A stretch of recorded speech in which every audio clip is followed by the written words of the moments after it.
Assalamualaikum warahmatullahi wabarakatuh. Alhamdulillah wassalatu wassalamu ala Rasulillah. Allahumma salli wa sallim wa barik ala sayyidina Muhammad wa alihi wa mawalah. Wa la hawla wa la quwwata illa billah. Allahumma aftah lana wa lakum futuhal arifin bi rahmatika ya arhamar rahimin. Allahumma salli wa sallim wa barik ala sayyidina Muhammad wa alihi wa sahbihi wa azwajihi wa dhurriyyatihi wa ahli baitihi radhiyallahu anhum wa li masyayikhina ولجميع المسلمين والمسلمات والمؤمنين والمؤمنات الأحياء منهم والأموات وتابع بيننا وبينهم بالخيرات رب اغفر وارحم وأنت خير راحمين ولا حول ولا قوة إلا بالله العلي العظيم. Baik, Alhamdulillah ya ikhwah, apa kabar semuanya? Semoga Allah senantiasa melindungi antum semua dan Allah berikan keberkahan kepada kita semua di pagi hari ini, sebagaimana doa Nabi yang sering beliau panjatkan, semoga umatku diberkahi di pagi hari. Maka gunakan kesempatan ini untuk berdoa, gunakan kesempatan untuk berzikir dan mengingat Allah, dan gunakan kesempatan pagi hari ini untuk memulai hari yang baik dengan pikiran yang baik insyaallah. Baik, tema kajian pada pagi ini insyaallah kita akan bahas tentang sihir dan bagaimana terapinya. Nah, insyaallah kita mulai dengan bismillah dan dengan pujian pada Allah dan salawat pada baginda Nabi SAW.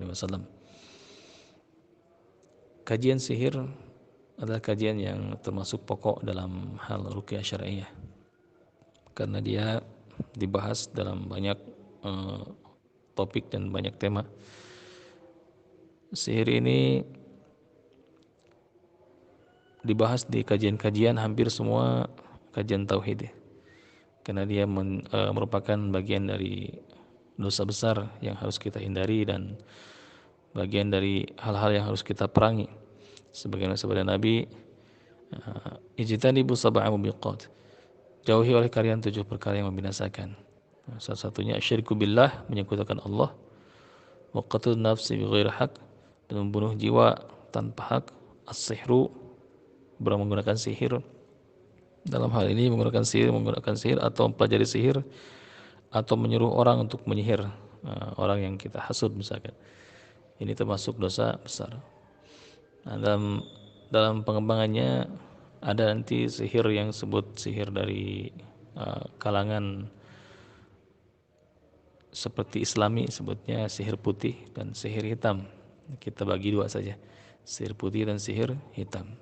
Namun sebelum itu kita harus mengenal asal muasal sihir ini dari mana, terus bagaimana, di zaman mana saja, dan terakhir nanti insya Allah kita akan bahas tentang ciri-ciri orang terkena sihir dan jenisnya, juga bagaimana cara menterapinya insya Allah. Kajian atau bahasan tentang sihir ini dijelaskan di dalam Quran di banyak ayat, terutama di surat Al-Baqarah ayat 102, juga di ayat-ayat yang lain seperti di surat Yunus juga ada bagaimana Nabi Musa alaihissalam menghadapi para penyihir-penyihir dari kerajaan Fir'aun, suruhan Fir'aun yang berjumlah 80 orang itu, dan bagaimana tipu daya sihir dibatalkan dengan yang hak, mukjizat dari Allah Subhanahu wa taala. Juga di ayat Al-Baqarah ayat 102, asal muasal sihir masih dalam perbincangan para ulama dan perbedaan pendapatnya. Namun antum bisa searching atau misalkan bertanya langsung pada mereka pakarnya, terutama ustadz di bidang tauhid, karena sihir dibahas di fan tauhid juga di fan fikih, tentang bagaimana cara memusnahkan benda-benda yang mempunyai kekuatan sihir di sana. Maka kajian sihir ini dibahas apakah dari mana sihir asal mulanya. Ini sebenarnya sihir ini sudah ada sejak zaman Nabi Nuh alaihissalam. Yang ketika Nabi Nuh meninggal, wafat, kemudian ada di sana orang-orang soleh yang kalau tidak salah 5 orang, yang kemudian orang soleh ini dibuatkan patung oleh umat pada waktu itu, sehingga orang-orang soleh ini membangkitkan giroh ibadah. Dan ketika orang-orang yang pertama kali membuat patung pun wafat, akhirnya karena melihat patung-patung ini ada dan mereka akhirnya menyembah patung tersebut. Dan di sana ada permainan iblis. Syaitan laknatullah alaih, sehingga manusia cenderung untuk menyembah apa yang berwujud daripada yang tidak terlihat wujudnya, yaitu zat Allah azza wa jalla. Dan kita bisa yakinkan kalaulah Allah ada, maka di mana dia, atau misalkan kenapa tidak terlihat. Secara pintas ini kajiannya kajian dalil akli atau dalil akal. Allah tidak bisa dilihat tapi bisa dirasakan. Bahkan mata kita tidak kuat melihat Allah, tapi mampu merasakan dan mampu lihat ciptaan-ciptaan Allah begitu agung, bahwa betapa agung penciptanya. Kalau kita lihat lautan, kalau kita lihat gunung, kalau kita lihat orang yang terkena sakit dan kita bacakan Al-Quran, betapa agungnya, betapa ajaibnya, betapa hebatnya semua makhluknya itu. Jadi Al-Quran kalamnya, betapa hebatnya kalamnya Allah,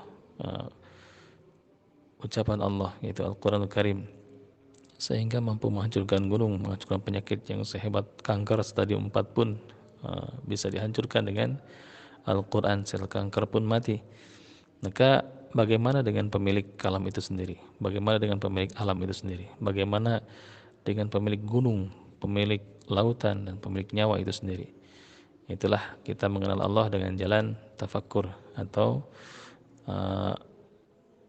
mentafakuri apa yang diciptakan Allah.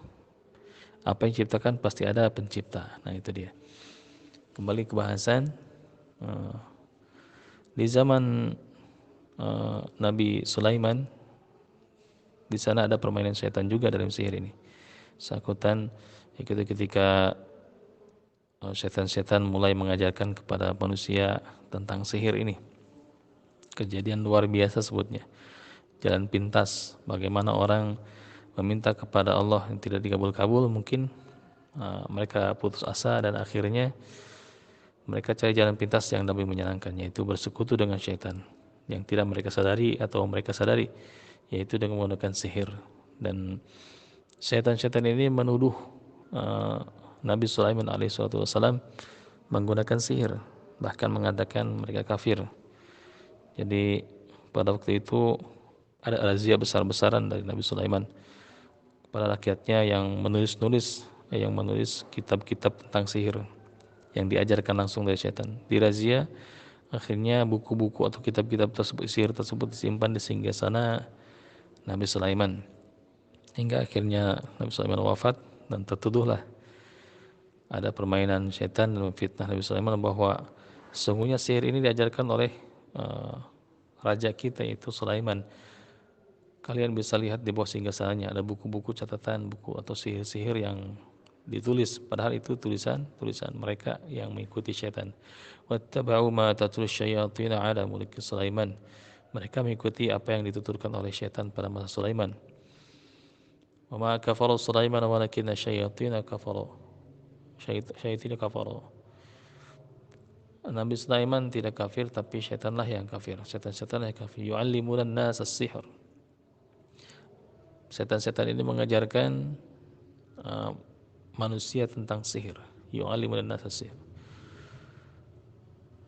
Wa ma yu'allimani min ahadin hatta yaqula innama nahnu fitnatun fala takfur. Ini kisahnya nanti lanjut ke ada juga di kerajaan Babilonia pada waktu itu, yang mana versi lain Allah turunkan 2 malaikat sebagai ujian, yaitu Harut dan Marut di Babilonia. Wa ma anzala 'ala al-malakaini bi Babil Harut wa Marut. Jadi kisahnya pada waktu itu ada sebagian riwayat versi dan beberapa versi saling membantah. Kita tidak mengambil perbedaan pendapatnya, namun kita mengambil ibrahnya salah satunya. Jadi pada waktu itu para malaikat melihat kerusakan di muka bumi dan Allah berkata, inni ja'ilun fil ardi khalifah. Sesungguhnya aku akan jadikan di bumi ini satu khalifah. Maka para malaikat yang telah melihat lahu mahfud ini lembaran-lembaran suhuf di atas arasy yang mencatat kejadian-kejadian yang akan terjadi di masa depan terlihat di sana. bahkan nasib-nasib seluruh hambanya, kapan dia lahir, kapan dia meninggal, kapan bumi ini diciptakan, dan kapan segala macamnya. Sifatnya qadim, artinya terdahulu, dan kalamnya kalam Allah. Maka malaikat memprotes atau berprotes istilahnya, ya Allah, ataj'alu fiha ma yasfiku dima, ataj'alu fiha ma yufsidu fiha wa yasfiku dima. Ya Allah, apakah engkau akan ciptakan satu makhluk yang nanti di muka bumi tersebut akan merusak bumi itu dan saling menumpahkan darah? Maka Allah langsung bantah, ini adamu, kami lebih tahu, aku lebih tahu daripada kalian. Maka Allah ciptakan manusia pertama, Nabi Adam alaihissalam, dan tiupkan ruh dan jadikan khalifah, diajarkan kepada Nabi Adam alaihissalam nama-nama yang tidak diajarkan kepada makhluk Allah yang lain, sehingga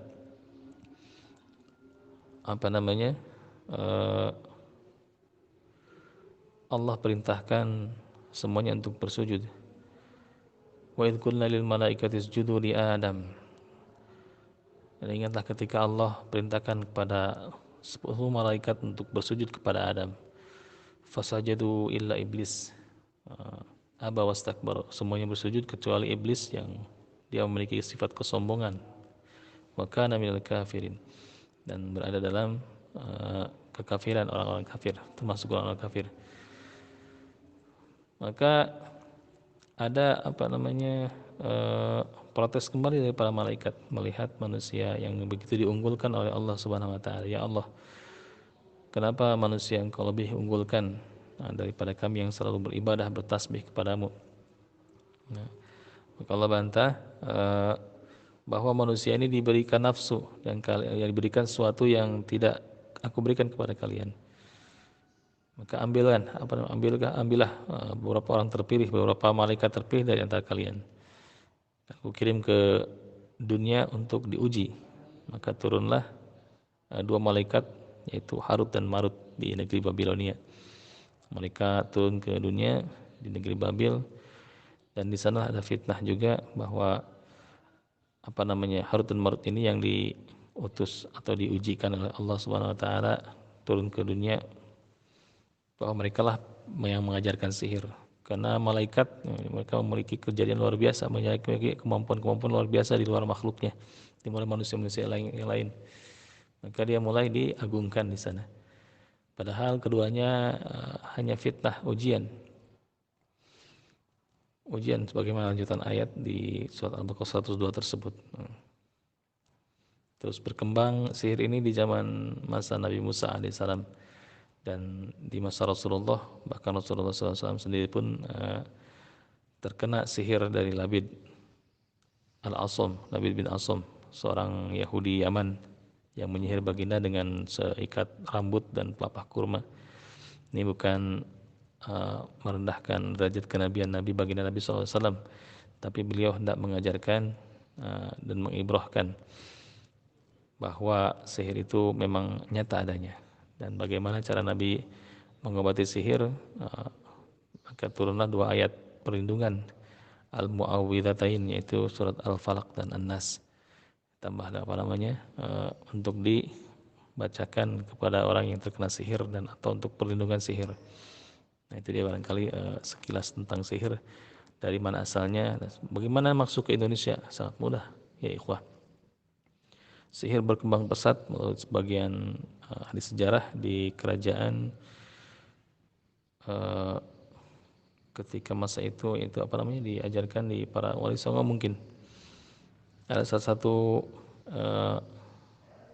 wali yang namanya Syekh Siti Jenar, yang mana wallahu alam versinya itu dia dihukum oleh para wali. Sebelum dia meninggal, dia mengatakan diri bahwa nanti kelak keturunan dari muridku ini akan menyebarkan ilmu-ilmu seperti ini. Syekh Siti Jenar punya murid Arya Penangsang punya murid Joko Tingkir, dan Joko Tingkir menjadi raja pada waktu itu di tanah Jawa.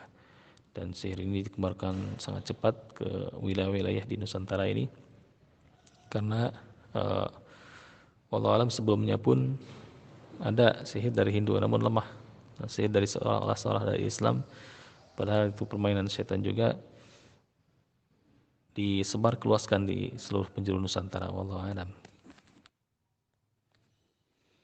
Dan mengenai pembagian sihir, kita pernah bahas di awal kajian grup ini insya Allah.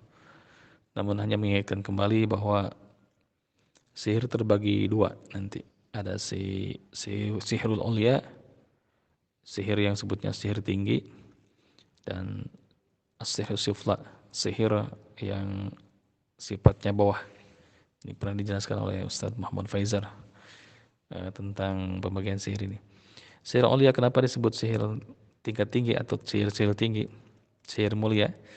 Karena pada prakteknya sihir ini digunakan untuk hal-hal yang bermanfaat menurut mereka, seperti misalkan melariskan dagangan atau memikat hati lawan jenis. Jadi tidak menyakiti, namun membantu, seperti misalkan penjagaan atau misalkan agar wibawa naik atau mungkin naik pangkat. Nah itu dia. Berbeda, dan cara mendapatkannya pun sihir aulia ini dengan cara-cara yang seolah-olah Islami, padahal itu adalah barutan dan tipu daya saja. Apa bedanya dengan sihir sufla, sihir rendah? Sihir rendah ini apa? Sihir yang digunakan untuk melukai, untuk menyerang, bahkan untuk membunuh lawan-lawan yang dikehendakinya. Nah, ini pada prakteknya biasanya menggunakan hal-hal yang di luar kewajaran, seperti misalkan bersemedi lama, atau misalkan dengan hal-hal yang ingkar, bahkan semakin ingkar semakin kuat sihir tersebut, seperti misalkan menggunakan jabang bayi yang keguguran, bisa juga dengan menggunakan bangkai cicak, bangkai tikus, atau mungkin dengan kepala kambing yang dikubur untuk sihir ini, bahkan menggunakan darah haid yang kemudian diminumkan kepada orang yang dimaksud sehingga terikat, dan lain sebagainya. Ini sihir sufla, sihir rendah. Dan pembagian yang lainnya itu sihir aulia ini ada sihir abyad, sihir putih, ada sihir putih, sihir hitam, dan lain sebagainya. Namun kita tidak fokus ke arah sana. Kita hanya mengenal ini jenis sihir seperti apa dan bagaimana cara terapinya. Nanti bahasanya berbeda dengan bahasan Syekh Wahid Abdul Salam Bali yang membagi sihir ke dalam 10 bagian, seperti sihir madbun, sihir tafrik, sihir tahdid al-azwaj, juga sihir-sihir yang lainnya. Kita akan bahas satu-satu insyaallah. Bismillah, alhamdulillah, wassalatu wassalamu ala rasulillah. Allahumma salli wa sallim wa barik ala sayyidina Muhammad wa alihi wa mawalah, la hawla wa la quwata illa billah.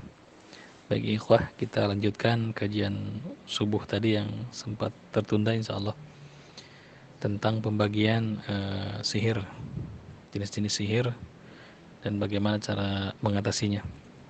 Namun sebelumnya kita harus kenalan dulu seperti apa sihir, jenis-jenisnya seperti apa itu.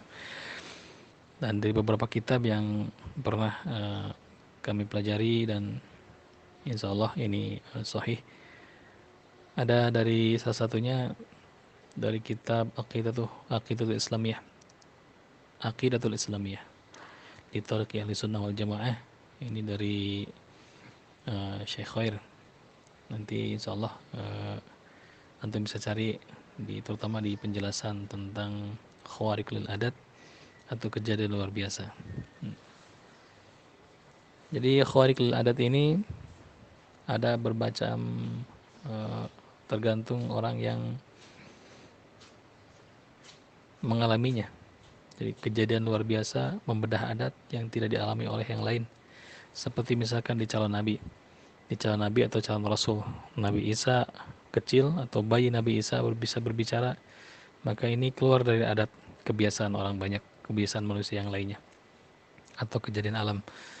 Maka khawarik yang dimiliki oleh Isa kecil adalah namanya irhas, kejadian luar biasa yang dialami oleh calon nabi. Dan dialami oleh para nabi namanya mukjizat.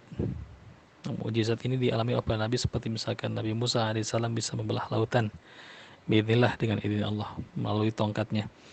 Juga ketika Nabi Musa alaihissalam memukulkan tongkatnya, idrib bi'asokal hajar, pukulkan tongkat muka batu, maka keluar mata air 12. Masing-masing ke-12 mata air ini sesuai dengan jumlah suku, jumlah kabilah atau jumlah Bani di masa Nabi Musa waktu itu, Bani Israel. Suku-suku yang di Bani Israel tersebut. Ini namanya mukjizat. Bagaimana baginda Nabi bisa membelah bulan, bagaimana baginda Nabi mengalahkan pasukan kafir Quraisy pada perang Ahzab dengan hanya berdoa dan meniupkan pasir dan turunlah badai pada tenda-tenda kaum musyrikin sehingga porak-porandalah di perang tersebut. Ini pun namanya mukjizat. Ada di bawah mukjizat nanti kejadian luar biasa yang dialami oleh para kekasih Allah, di antara para sahabat, para tabi'in, mungkin para imam-imam soleh, dan para ulama-ulama kita yang disebut para wali Allah. Itu namanya karamah. Karamah ini kejadian luar biasa yang dialami oleh mereka yang begitu dekat dengan Allah Subhanahu wa taala, sehingga mereka ditolong oleh Allah Subhanahu wa taala tanpa diminta. Beda antara sihir dengan karamah adalah sihir mampu diusahakan, sedangkan karamah tidak bisa. Semata-mata dan murni karamah adalah pemberian dari Allah Subhanahu wa taala, dan itu pun tidak diusahakan istilahnya. Tidak diadakan seperti sihir. Kalau sihir orang bisa langsung waktu itu juga. Misalkan sihir itu ada ketika orang banyak dan dia berniat untuk pamer, ria. Ditebaskanlah golok tajam ke lehernya atau misalkan ke tangannya, disiriskan namun tidak terluka. Untuk tujuan bahwa dirinya ini kebal, memperlihatkan itu sihir. Tapi karamah tidak bisa. Dia hadir ketika sedang terpepet dan doa itu mustajab. Dan bagaimana kaum muslimin menghadapi kaum kafirin dan musyrikin pada waktu itu dengan penggabungan pasukan dari berbagai kabilah, sedangkan kaum muslimin berjumlah 300-an menghadapi 1.500-an lebih kalau tidak salah di perang Badar itu. Dan Allah turunkan bantuan bala tentara malaikat di sana. Ada yang meriwayatkan Umar bin Khattab ada 3 dan yang lainnya ada seperti kembaran-kembarannya. Pada itulah malaikat yang menjelma sebagai pasukan muslimin untuk menghadapi musuh-musuhnya. Itu adalah karamah. Karamah kejadian luar biasa yang dialami oleh mereka yang dekat dengan Allah, yang disebut dengan wali-wali Allah. Di bawah karamah ada yang namanya ma'unah. Ma'unah ini adalah doa orang-orang yang soleh. Doa yang orang dekat dengan Allah. Dia bukan wali, tapi dia orang-orang yang semata-mata bertawakal kepada Allah, dan Allah mengijabah doa tersebut. Mudah-mudahan kita termasuk di dalamnya. Dan ketika mengusahakan untuk pasien kesembuhan tentang ruqyah ini, kita melibatkan doa. Yang namanya doa ini doa yang diajarkan Nabi, dan doa dari kita sendiri. Doa kita sendiri dan yang dimengerti oleh pasien dan kita. Ketika kita mendoakan, ya Allah butakanlah mata jin ini, ya Allah bakarlah jin ini, ya Allah musnahkanlah ikatan sihir yang ada dalam tubuh pasien hamba ini, ya Allah.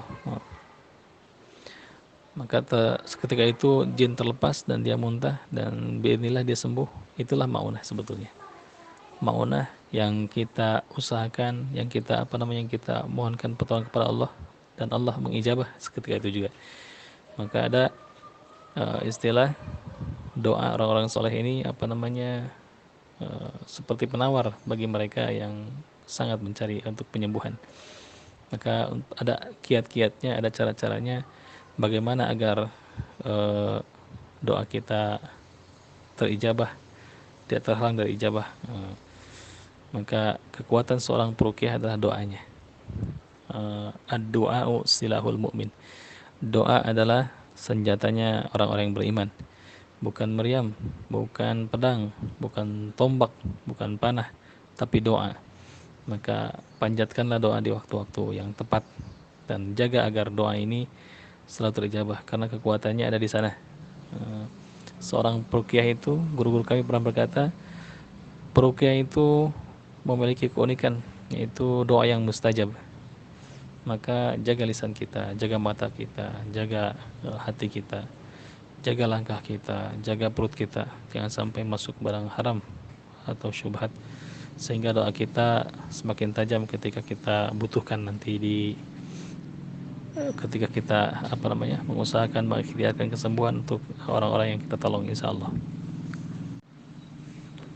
Kemudian ada juga khawariqul adat atau kejadian luar biasa yang dialami oleh mereka yang beriman tapi fasik. Beriman tapi fasik, ini yang disebut dengan istijrad. Orang dia beriman tapi fasik, dia jarang sholat. Dia mengimani bahwa sholat ini wajib, Allah itu ada, dan dia percaya bahwa Allah ada hari kebangkitan. Namun dia tidak mau sholat misalkan, walaupun batas antara seorang dengan kekufuran dan kemusyrikan adalah tarkus sholat, meninggalkan sholat. Namun di hatinya meyakini bahwa sholat ini wajib, saya hanya sedang tidak ingin sholat, seperti itu. Maka dia dalam kefasikan sebetulnya. Kita tidak bisa menghukumi orang tersebut dengan bahasa murtad atau kafir, tapi orang ini bermaksiat karena dia bersyahadat. Seperti baginda Nabi SAW menghormati Abdullah bin Ubay bin Salul, seorang tokoh munafik Madinah pada waktu itu. Orang yang munafik ini sholat, idza qamu sholata qamu kusada. Dia sholat, ketika mereka sholat maka sholatnya dengan rasa malas. Waliyadhkurullaha illa qalila, ingat Allah hanya sedikit dalam sholatnya. Maka orang-orang seperti ini kita hormati, tidak kita murtadkan dan tidak kita sebut mereka kafir, karena hati mereka ada iman namun fasik. Nah, misal kita mendapati orang-orang seperti ini, dia kaya raya, dia sukses, bahkan seperti doanya mustajab, bahkan seperti apa yang dikatakannya ini bertuah, dan bahkan ruqyahnya ini hebat. Nah, ini namanya istijrad. Istijrad dari Allah. Istijrad dari Allah. Istijrad itu semacam dicium lalu ditendang, nah seperti itu. Jadi dipuji dulu untuk dihinakan. Ketika mereka lalai, benar-benar lalai dan lupa akan Allah, lupa akan nikmat yang Allah berikan, maka dicabut semuanya, termasuk nyawa-nyawanya. Na'udzubillah tsumma na'udzubillah. Ada yang terakhir, khawariqul adat, namanya ihanah. Ini dialami oleh mereka, orang-orang yang ingkar, yang kafir, di antara para dukun-dukun yang ada di buka bumi ini. Maka Umar bin Khattab menghukumi dukun ini adalah faqtuluhu, bunuh mereka, penggal leher mereka, dukun-dukun ini. Maka kalau antum melihat di Bali atau misalkan di mana dukun-dukun sakti-sakti, atau misalkan di Dayak atau di mana dukun sakti, antum jangan kaget dan jangan heran, karena mereka adalah wali-walinya syaitan di muka bumi ini. Mereka seperti sakti, mampu berjalan di atas air, mampu berjalan di atas udara, mampu menghidupkan kulit-kulit yang mati, mampu menyembuhkan sekali usap, atau misalkan mampu mengusir jin dalam sekali tunjuk, atau mungkin mampu menyembuhkan dengan sekali tiup. Nah, jangan takjub, karena mereka memang diberikan dunia ini untuk mereka, tapi mereka semuanya lemah tanpa daya. Semuanya hanya izin Allah dan batu ujian buat kita, buat mereka. Maka ada namanya ihanah. Nah, bagaimana pembagian sihir itu? Nah, itu dilihat dari pelakunya. Kalau dilihat dari jenisnya, sihir ada 10 terbagi. Yang pertama namanya sihir simia. Sihir simia ini sihir yang menggunakan cara mendapatkan khawariqul adatnya dengan jalan perwatakan tanah atau batu. Jadi kalau antum melihat orang-orang yang suka mengumpulkan batu akik, atau misalkan tanah-tanah tertentu untuk tanah kuburan atau tanah apa, ini jenisnya namanya jenis sihir simia. Batalnya kalau tanah dengan cukup disapukan, kalau batu mungkin dipecahkan, nah untuk memusnahkannya. Bacakan ayat kursi terlebih dahulu dan pecahkan. Nah, bukan batu akiknya atau bukan batu-batunya seperti batu ponari ini disimpan atau ditempati jin, bukan jin yang tinggal di dalam tubuh, di dalam batu tersebut, bukan jin yang tinggal dalam tanah-tanah yang ditaburkan tersebut, tapi ini adalah penyambung sebutnya, konektor antara alam mereka dengan alam kita. Maka ada namanya jimat-jimat. Nah, sebelum kita lakukan ruqyah untuk pemilik jimat, sebaiknya musnahkan terlebih dahulu jimat tersebut sebelum kita lakukan ruqyah, karena akan terikat nanti. Hanya akan kita bacanya pun capek, dan pasien kita kasihan menjerit-jerit, meraung-raung, nangis, muntah-muntah, namun belum keluar juga karena ikatannya ada di sana. Nah, sebaiknya sebelum kita lakukan ruqyah, kita berikan pemahaman dulu kepada mereka, dakwahi dulu akan bahaya benda-benda tersebut. Nah, ini batu, tanah dan lain sebagainya, ini bentuk sihir simia. Nah, foto-foto di atas beberapa contoh sihir yang dinamakan sihir simia. Ada mungkin yang paling atas itu batu ponari, ya, sekali rendamkan ke dalam air ini bisa menyembuhkan orang banyak, bahkan 5.000 antriannya waktu itu. Ada di mana ini? Ada di Jombang, Masya Allah. Tempat Hadratus Syekh Kiai Haji Hasyim Asy'ari di sana. Mungkin tempatnya Gus Dur juga, Masya Allah. Ada tanah kuburan yang biasa digunakan untuk membangkrutkan usaha, untuk mengusir seorang dari tempat tinggalnya, untuk membuat kacau seisi rumah, untuk membuat kacau usaha orang. Juga ada di bawahnya itu untuk batu yang diikat. Itulah sihir simia yang dimaksud. Ada juga untuk tanah kuburan yang dikasih mantra-mantra di sana, dimasukkan ke dalam botol lalu dipendam di rumah atau tempat usaha yang menjadi target korban. Nah, ini kalau kita menemukan benda-benda seperti ini, kita pecahkan dengan martil, pecahkan terlebih dahulu dan ruqyah orang rumah tersebut. Kalau tanah cukup disabukan dan batalkan sihirnya. Insya Allah kita bisa ruqyah orang-orang rumah tersebut. Dan sebelumnya kita temukan benda-benda seperti ini, maka sihir simia ini akan batal dengan ruqyah biiznillah. Kemudian yang kedua yaitu sihir himia. Sihir himia ini cara mendapatkan khawariqil adatnya melalui jalan nujum atau perbintangan. Jadi seorang lihat langit dan dia mampu meramal kejadian yang akan datang, sebut terawangan. Dan ini yang termasuk dalam sihir himia ini diantaranya zodiak, ramalan bintang, sio dan lain sebagainya. Yang sifatnya ramalan atau weton, nama lahir. Ini sebutnya sihir jenis sihir himia.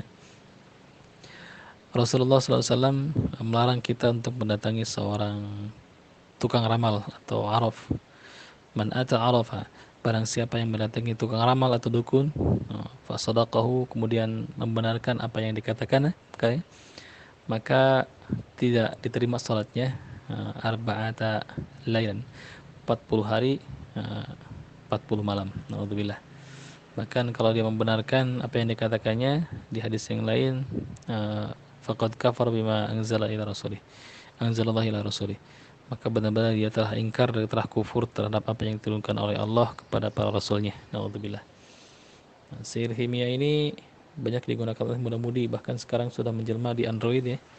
Ramalan-ramalan, misalkan zodiak, Virgo, Pisces, Aries, Cancer, Leo dan lain sebagainya. Ini sesuatu hal yang diharamkan oleh agama kita. Maka jauhi, jangan dekati, dan ajak saudara kita, ajak lindungi keluarga kita. Qu anfusakum wa ahlikum nar. Jaga dirimu dan keluargamu dari api neraka. Kemudian yang ketiga ada yang namanya sihir Hindi. Ini sihir Hindustan, sihir yang memang berasal dari sana, dari negeri India, yang mana ada perwakilan, atau misalkan kita ambil athar atau bagian tubuh dari korban, seperti misalkan rambut atau kuku, kemudian kita dibungkus menjadi jelma seperti boneka, dan boneka tersebut dipukul-pukul dan disangkutkan kepada korban. Korban yang mengalaminya seperti dipukul-pukul, kalau dicekik seperti dicekik, kalau ditusuk seperti ditusuk, hampir mirip dengan sihir Yamani. Sihir Yamani ini hanya bedanya kalau sihir Yamani dia menggunakan hewan bangkai di dalam ikatannya. Sihir ini yang pernah dialami oleh baginda Nabi SAW, yang mana rambut Nabi diikatkan ke dalam pelepah kurma dan jadikanlah buhul. Ini sihir jenis buhul. Juga sihir Hindi ini banyak digunakan untuk mereka untuk melukai orang yang dimaksud, yang jadi korbannya, yang mana ditariklah apa bilangnya itu ruh ke dalam jasad seseorang, kemudian dipukul-pukul orang ini yang di depannya, dan orang yang jadi korbannya itu terasa sakit. Sebetulnya tipu daya mereka saja, tipu daya jin saja, karena ruh itu tidak bisa ditarik ke jasad yang lain. Nah, ruh ya masing-masing, orang masing-masing, tidak disyariatkan seperti itu. Hanya jin yang masuk ke korban dan melihat apa yang dipraktekkan oleh tuannya, dia memukul, maka dia memukul, maka orang yang jadi korban ini terasa dipukul. Nah, seperti itu. Inilah sihir hindi. Sihir hindi juga masuk ke, yang termasuk dalam sihir hindi juga seperti tenaga dalam, atau apa namanya, pukulan jarak jauh, atau ilmu kebal. Ini termasuk dalam sihir hindi. Masuk dalam sihir hindi. Misalkan orang dipukul dari di desa anu ke desa anu, atau misalkan jarak 3 meter orang bisa memukul. Atau kebal, sama juga. Ajaran ilmu kebal memang dari India, dari sana diajarkan, orang dipukul tidak mempan, di apa namanya, disembelih tidak, kulitnya tidak terluka, maka ini ada sihir di sana, ada permainan syaitan dari kalangan bangsa jin yang tinggal dalam tubuh orang-orang tersebut, sehingga kebal, sehingga seperti tidak melukai pisau setajam itu. Maka batalnya dengan apa? Dengan lafaz Bismillahilladzi la yadurru ma'asmihi syai'un fil ardi wala fis samai wa huwas samiul alim. Maka kalau kita lihat kaum musyrikin Quraisy, mereka semuanya menggunakan, mungkin sebagian mereka ada banyak dukun-dukun yang menuhan-nuhankan selain Allah Subhanahu wa taala. Mereka kalah dengan kalimat tauhid, la ilaha illallah, Allahu akbar. Maka ketika seorang wali Allah berhadapan dengan seorang yang dukun-dukun, wali-wali setan, maka semuanya batal, dan apa namanya, yang ada dalam tubuhnya, kebal-kebal atau misalkan ajian-ajian dan sebagainya, rontok sekaligus, akan lari. Tidak ada daya dan upaya kalau disandingkan dengan Allah Subhanahu wa taala. Sihir hindi ini banyak dipelajari di yang paling rawan ini, yang paling mengkhawatirkan mereka dari kalangan pemuka agama. Artinya di pesantren-pesantren mereka diajari bagaimana cara memukul jarak jauh, bagaimana agar kebal dibacok, atau misalkan ditebas pedang tidak mempan, tahan peluru misalkan, dan lain sebagainya. Bahkan beberapa ormas mempraktekkan ajaran tersebut.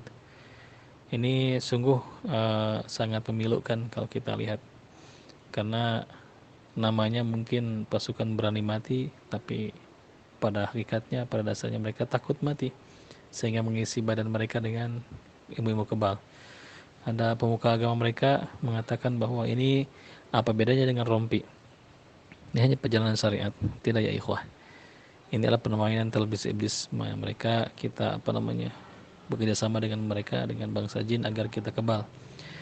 Kalaulah ilmu kebal ini ada, kalau ilmu tenaga dalam ini ada, mungkin para sahabat pasti mengajarkannya, dan Nabi pasti pun mengajarkannya. Antum bisa lihat baginda Nabi pecah pelipisnya, baginda Nabi retak rahangnya, Abu Bakar Siddiq sobek bibirnya, bahkan Ali bin Abi Thalib terpanah pahanya dan tembus. Ada sebagian sahabat yang lain yang diambil jantungnya. Paman Nabi Hamzah bin Abi Thalib terbelah dadanya dan diambil jantungnya. Bahkan yang lain seperti Mu'adz bin Jabal, telinganya putus satu. Ini membuktikan bahwa mereka tidak mempelajari atau berharap bantuan dari jin, kalangan jin atau syaitan kalangan jin untuk melindungi tubuh mereka dari serangan musuh. Dan yang mereka rindukan adalah kehidupan akhirat. Semakin cepat mati semakin baik, dengan jaminan surga sebagai syuhada dan mujahid fisabilillah. Maka kalau seorang maju ke medan laga untuk berperang dan mengisi dirinya dengan ilmu kebal, maka takutlah ya ikhwah, antum sedang berada dalam kesesatan yang nyata, dalam kemusyrikan. Anda tidak berbicara siapa yang mengajarkannya, syekh mana atau wali yang mana. Tetap kita berpegang teguh pada mayoritas ulama bahwa tenaga dalam, bahwa kebal ini memang diharamkan oleh agama. ajak mereka, awas jangan tuduh mereka bid'ah, jangan tuduh mereka, jangan vonis mereka orang sesat, orang neraka, tapi ajak mereka ke pelatihan-pelatihan ruqyah kita, ajak mereka ke kajian-kajian kita, dan kita buktikan sendiri dengan ruqyah. Kalaulah misalkan ini jin Islam yang menurut versi mereka ini kan dari wirid-wirid yang kita bacakan, dari asma-asma, dari hijib-hijib, dari asor-asor, maka kita cukup yakini mereka. Baik, saya bacakan Al-Quran untukmu, maka dengarkan bacaan ini. Kalau misalkan bereaksi, kita tinggal jelaskan. Itulah efeknya. Biasanya mereka yang memiliki ilmu kebal ada area panas di area dada atau bergetar di area antara pusar dengan ulu hati, karena pusat mereka biasanya di sana. Nah, lalu kita sangkutkan dengan rasa sakit yang sering mereka derita, juga emosi mungkin yang tidak stabil dan lain sebagainya. Itu penyebabnya adalah jin khodam yang berada dalam tubuh orang tersebut. Jadi simpel sekali, ajak mereka ke pelatihan atau berikan ayat ruqyah untuk mereka. Kemudian bila ada reaksi, nah, sangat mudah mengeluarkan jin khodam untuk orang-orang yang benar-benar ingin bertobat secara sungguh-sungguh, bertobat dan nasuha. Berbeda dengan orang yang setengah-setengah tobatnya atau orang yang masih membutuhkan ilmu tersebut, maka akan sangat sulit untuk mengeluarkannya. Insya Allah. Itulah sihir hindi dan bantahannya untuk barangkali mereka yang masih menggunakannya atau mungkin mempelajarinya, bahkan mengajarkannya. Sebaiknya antum kembali kepada Allah. Tubu ilallah wa ittaqillah ya akhi. Kemudian yang keempat ada yang namanya sihir Yamani. Nah, sihir Yamani ini hampir mirip dengan sihir Hindi. Hanya bedanya dia menggunakan gambar-gambar makhluk dan menggunakan bangkai di sana juga buat pada buhulnya gitu. Nah, mirip-mirip seperti sihir Hindi. Nah, sihir Yamani ini lebih tepatnya pernah yang baginda Nabi SAW alami. Ini tepatnya ketika baginda mengalami sakit selama 40 harian lebih dan mengeluhkan kadang-kadang baginda lupa ini giliran di istri yang mana, dan sampai-sampai semuanya dikumpulkan dan semuanya ridho, ya Rasulullah, engkau tinggal di manapun kami ridho, tidak apakah giliran bagian. Maka Nabi berdoa dan turunlah dua malaikat, satu di kaki dan satu di kepala, saling bertanya-tanya, kenapa laki-laki ini? Yang satu bertanya, dan yang satu menjawab, laki-laki ini terkena sihir. Sihir apa? Sihir Labid bin Asum. Berupa apa? Berupa ikatan pada pelepah kurma. Di mana disimpannya? Di sumur Darwan, sumur tua. Maka malaikat dua ini pergi kembali. Ada riwayat yang lain bahwa baginda Nabi diruqyah oleh Jibril alaihissalam dengan ucapan Bismillahirrahmanirrahim min kulli syai'in yu'dhik, seperti itu dan seterusnya. Maka sihir Yaman ini memang adanya, memang hak adanya. Kita wajib mengimaninya, namun kita mengimani bahwa sihir-sihir ini memang lemah adanya. Dan kelima, namanya sihir tilasmat. Tilasmat ini cara mendapatkan khawarikil adat dengan tulisan-tulisan yang tidak dimengerti. Ini biasa dipakai oleh para dukun. Kita belajar perdukunan sedikit nih. Belajar bukan untuk jadi dukun, tapi kita agar tahu, oh ini dari dukun, jenisnya seperti apa, nanti anak kirim gambarnya. Ini termasuk ke dalam sihir tilasmat. Jadi seorang datang kepada seorang yang dianggap pintar atau paranormal atau dukun, kemudian sang dukun memberikan coretan-coretan yang tidak dimengerti. Ini yang namanya tilasmat. Coretan-coretan ini lalu disimpan di dompet, disimpan di pojok-pojok rumah, di atap rumah, dipendam di dalam rumah untuk perlindungan dan sebagainya. Dan di sana di tulisan tersebut ada nama-nama bangsa Ajam, nama-nama Ajam, nama-nama yang bukan dari Arab, nama-nama khodam biasanya. Namun tetap maknanya kita tidak paham dan tidak mengerti. Ini dari mana atau bagaimana maksudnya? Hanya dukun dan setan yang tahu, karena ini bahasanya bahasa setan mungkin, sehingga diberikan tilasmat ini kepada mereka. Ini perlu dibawa diselipkan di dompet dan lain sebagainya, dijadikan jimat atau dicampur dengan air lalu diminumkan atau dimandikan. Semoga kita bisa terhindar dari ini. Kalau ketika kita melihat tulisan-tulisan tersebut, maka bakar untuk memusnahkannya. Dan yang keenam nanti ada si Roki. Roki ini ya inilah yang disebut dengan ruqyah syirkiyah. Roki ini ruqyah atau mantra. Nanti anak kirim videonya bagaimana seorang menggunakan roki atau bahasa-bahasa atau yang jauhkan atau mantra-mantra sihir yang digunakan untuk penyembuhan, digunakan untuk tolak bala, digunakan untuk menghentikan hujan, digunakan untuk mendatangkan hujan dan lain sebagainya. Untuk mengharap khawarik lil adat atau kejadian luar biasa. Nah, roki ini lawan daripada ruqyah. Roki juga ruqyah syirkiyah dengan ruqyah syar'iyah. Nah, kemudian yang selanjutnya yang ketujuh yaitu sihir tilasmat tadi ya, sihir istikhdamat atau ambatan atau sambatan. Ini mereka yang menggunakan mediumisasi. Jadi jin dimasukkan ke dalam tubuh seseorang, dipindahkan dari pasien ke seseorang, ini namanya istikhdamat atau sambatan. Atau seorang meraih khawarik adat dengan jalan perwatakan nama-nama leluhur-leluhur seperti misalkan Prabu Siliwangi, yang apa, misalkan Mbah apa disebut di sana, sehingga mereka masuk, jin-jin ini masuk, jin leluhur ini masuk ke dalam tubuhnya dan memberi wejangan. Ini namanya istikhdamat. Tentu sangat ingkar dengan termasuk di sini yaitu sihir hipnotis tahu sebagian dalam sihir istikhdamat. Kalau antum melihat para peruqyah atau praktisi pengobatan yang menggunakan mediumisasi atau menggunakan mediator, yang mana jin dimasukkan dulu ke dalam tubuh pasien, yang dari mulai pasien ke tubuh orang yang sehat sebagai medianya, maka ini tidak dibenarkan dalam syariat. Itu termasuk dalam sihir. Kemudian ada sihir khawas. Sihir khawas ini adalah penyembuhan mereka yang dengan mantra-mantra, yang mana penyembuhannya ini tanpa menyentuh, cukup ditunjuk atau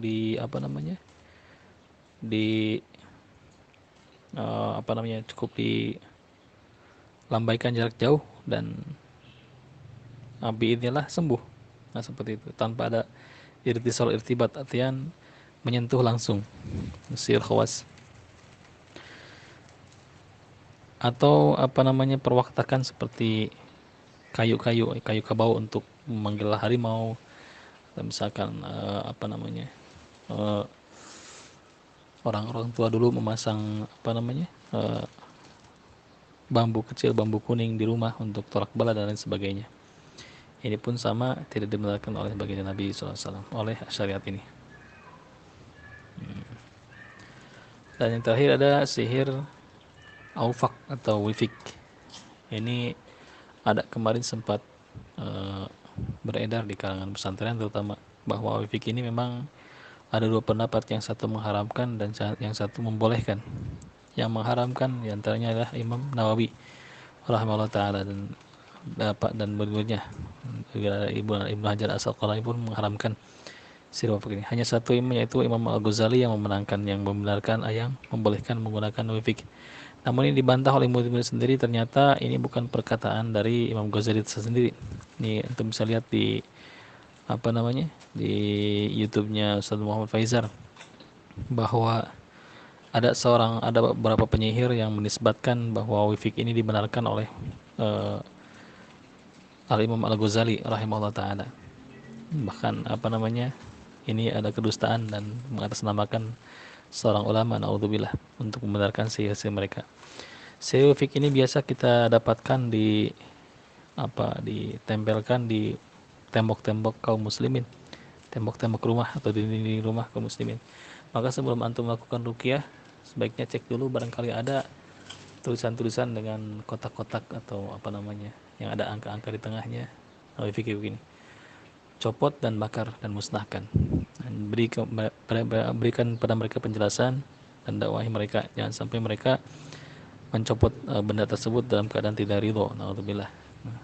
Dan wifi ini biasa digunakan oleh mereka atau dibuat di Rebo Wakasan biasanya, Rebo terakhir di bulan Rajab. Maka hindari untuk tolak bala. Nah, kita tolak bala cukup dengan sedekah, cukup mendekatkan diri pada Allah Subhanahu wa taala dengan zikir pagi dan petang. As-shadaqatu tadfa'ul bala. Sedekah bisa mencegah bala. Bukan dengan menempel-nempelkan wifik-wifik atau afak-afak di tembok-tembok kita atau di bahkan mandi. Naudzubillah. Hindari itu ya ikhwah. Tinggalkan yang meragukan, lakukan yang meyakinkan. Nah, gambar-gambar di atas adalah contoh-contoh sihir aufak yang biasa digunakan oleh mereka sebagai penyambung antara ikatan khawarikul adat antara syaitan dan kalangan jin dengan mereka para dukun yang disebut dengan dukun putih. Sebagai antum waspada dan ingat, gambar-gambar di atas jangan antum print lalu antum tempelkan di rumah ya. Naudzubillah. Ini sudah mengulang kemaksiatan dan Anda sudah melakukan kemaksiatan. Naudzubillah. Ini hanya contoh saja yang dipaparkan di sini untuk tidak di-print lalu ditempelkan di rumah masing-masing. Naudzubillah tsumma naudzubillah. Anda berlepas diri dari hal itu. Ini contoh-contoh apa namanya? Contoh-contoh sihir aufak, sihir wifik. Dan sebaiknya kita menyadari akan maksiat ini. Dan la haula wala quwata illa billah. Tidak ada daya dan upaya selain atas izin Allah semuanya. Apapun itu, batalkan sihirnya sebelum kita lakukan ruqyah atau sebelum kita melakukan terapi pengobatan kepada pasien kita. Cari yang seperti ini, barangkali tertempel di rumahnya, ambil lalu bakar. Insya Allah tuntas. Ini dipelajari di kitab Al-Aufaq, ilmu seperti ini. Bahkan di kitab-kitab yang lain, kitab-kitab seperti Syamsul Ma'arif pun diajarkan bagaimana cara membuat raja, membuat jimat, bukan membuat apa namanya, untuk mendapatkan khawarikul adat dengan jalan yang pintas, bukan dengan jalan ibadah. Naudzubillah. Barakallahu fikum. Sekian kajian siang ini, insyaallah mudah-mudahan bermanfaat. Silakan yang mau berkomentar, menambahkan atau bertanya. Semoga Allah mudahkan dan Allah berkahi grup kita ini. Allahumma inni na'udzubika min ilmin la yanfa'u wa na'udzubika min qalbin la yakhsha. Subhanakallahumma bihamdika asyhadu an la ilaha illa anta astaghfiruka wa atubu ilaik. Assalamualaikum warahmatullahi wabarakatuh.